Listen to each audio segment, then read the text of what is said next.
Hello and welcome to the Aprilia ride, July Aprilia ride, as we use the quick shifter down on this 2017 210 factory Tony Thunder. Love this machine. Little ugliness recently. Tony is developing a problematic tendency. Can we sort of filter this? I think we can. And it has to do with the gas tank. See my other video if you want to know more about that. The purpose of this little vlog is to discuss where I am on the new motorcycle decisions. I spent a good part of the day at Motorforza looking at their inventory and talking to the owner there about the machines they had. And had a really nice visit and threw a leg over a bunch of stuff. Didn't get to ride them. It's a little different time post-pandemic because most of the motorcycle shops are short on inventory and just getting a few bikes of a particular type in, and therefore they're a little reluctant to let some of them. They're not getting demo bikes, and they're a little reluctant to let some of them go out because they know they can sell them anyway.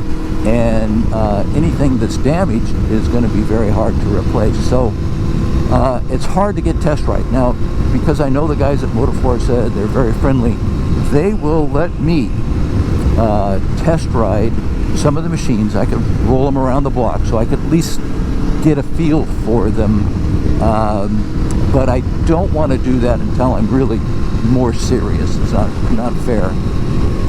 And when I get to that point, I will share, when and if I get to that point, I will share that all with you, my viewers. So, where am I now? The Street Fighter is out of the picture. I don't think the Street Fighter is going to work for me. It's very expensive. It's really so high-powered and so necessary to get up there in the rev range for that high power that it just doesn't seem like it's going to be fit for me. The other thing is that heat issue.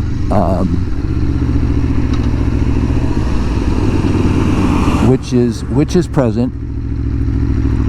Now they always tell me, it's kind of interesting, they always tell me, well, it's not as bad because it's an open machine. But yeah, anyhow, and the price. It is about 25% more expensive than other motorcycles in the class that I'm looking at. So is it worth that much, say, over a 2021 Aprilia 210? In my estimation, no. Don't get it wrong, Ducati. I love the brand and I love the thought of the Street Fighter, but it's high bucks, really high bucks. So that drops it down a notch. Now, Ducati bikes under consideration remain the new Monster. Threw a leg over that, pushed it around. It is so light. It is amazing. That thing fueled is going to be like less than 400 pounds. It is really... Oop, I think I wanted that street. Yeah, I did. But doesn't matter. Nope, I can take this street up here. So,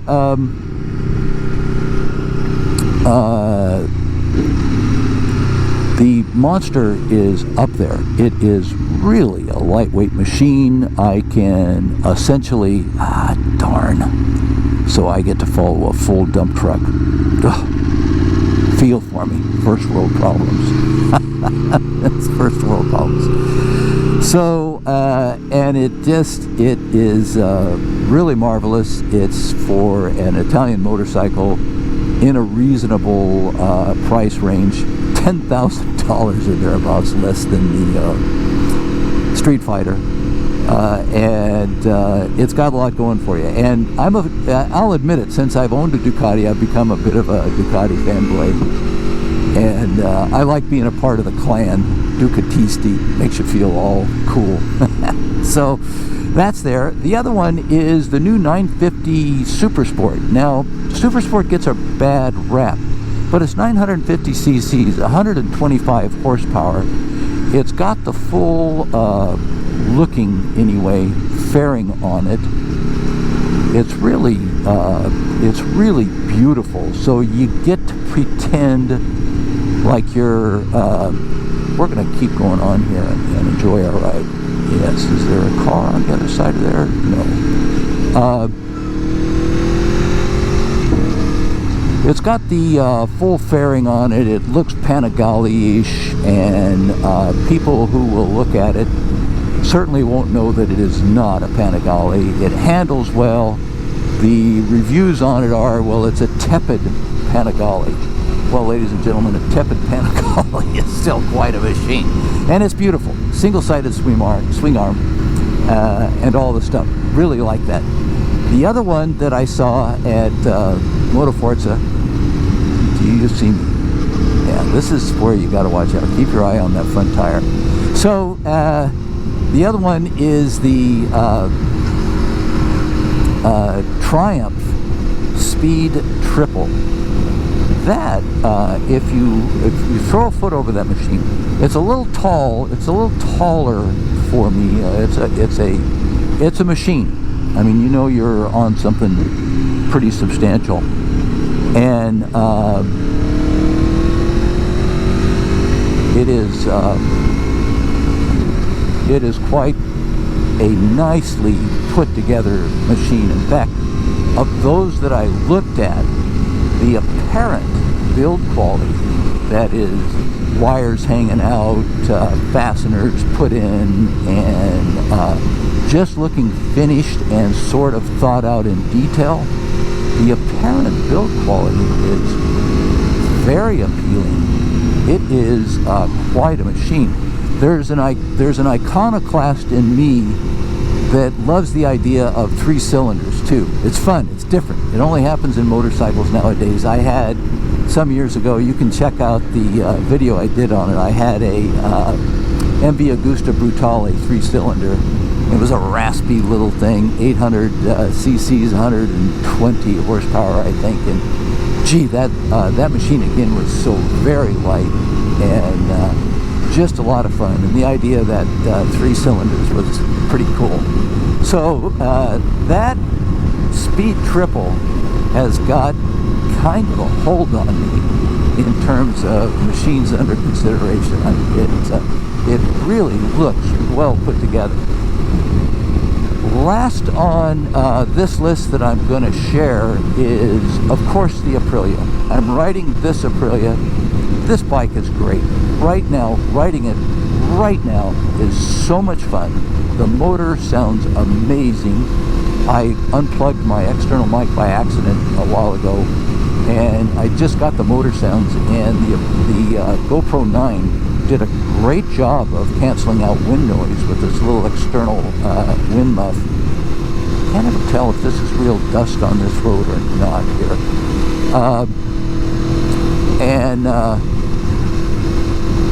The motor is just a sweetheart. It is just a sweetheart. I'm going to venture to say that, in my opinion, they did a better job of a V4 perhaps than Panigale did, than Ducati did, sound-wise, because I think Panigale, or Ducati, I don't know why I keep saying Panigale, I guess that's because I have one. I think Ducati was kind of handcuffed to a history of machines that had a certain mechanical or noise signature, and they wanted to maintain that even though the machine was a V4, and it mimics their Grand Prix build. So I'm guessing maybe that's why the two of them, although they are configured identically, are very different in that regard. So, but the Aprilia just has that beautiful motor noise. By the way, neutral gets easier and easier to get on the Aprilia the more miles I gather on it. And the other thing about it is that it's even easier now to catch it at a stop. It's always been easy to get it coasting to a stop, but then you've got that balance issue while you're doing that. But it's getting really easy now. The transmission is a little bit like butter. The it still kind of slams into first when you put it in first with the clutch when you first take off. It's a bit notchy getting in there as compared to some of the others I've ridden, but it's a sweetheart. So those are the machines. I had the Super Duke in that list, but I think I'm going to cross that off the list too, and those are the ones going to stick on. I'm going to put a list of those machines down below and ask you, I would love you to, whoever you are, and Lord knows I love you, and to just give me a comment about your thinking of those machines that I mentioned. Can be good, can be bad. Your criticism, what am I leaving off of there? And what you think about those that I have on the list. Ooh, this road is really bad. But again, one of my private river wings. So, leave a comment down below. Give me your impression of the machines. What am I missing? Why should I put one at the top versus the other? And I'll leave you with this little thought right here. I'll let you ride along and enjoy the ride with me a bit more, just like we have done in the past. This will be a little bit of a longish sort of a vlog, but I will say that my heart really belongs to Aprilia, and I really like it. This latest setback with the gas tank, of course, is a bit of a punch in the jaw, but the Aprilia is really a lot where my heart is, just because I've had such good success with this thing, and I still like riding this. There's no question I couldn't ride this off into the sunset for another many more years and enjoy it. Of course, subject to a very expensive fuel tank replacement. Good Lord. Oh, man. So, anyway, there it is. There you have it. Give me your comments. Let me know what you think. I'd love to hear. And we'll see you later. In the meantime, hang on. We'll do a little bit of a ride here. We're sort of stuck behind slow traffic, but we'll do a little bit of a ride. I'm going to adjust this camera down slightly lower once again. Maybe we'll get a little bit more motorcycle in there, because I think that's kind of fun to see. And here comes... No, here doesn't come a red light. Here comes a green light. But we are stacked up behind the usual row of suburban SUVs in San Diego. All right, shutting up. Tell me what you think. Talk to you later. Ride safe, friends.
Okay, caught up to traffic.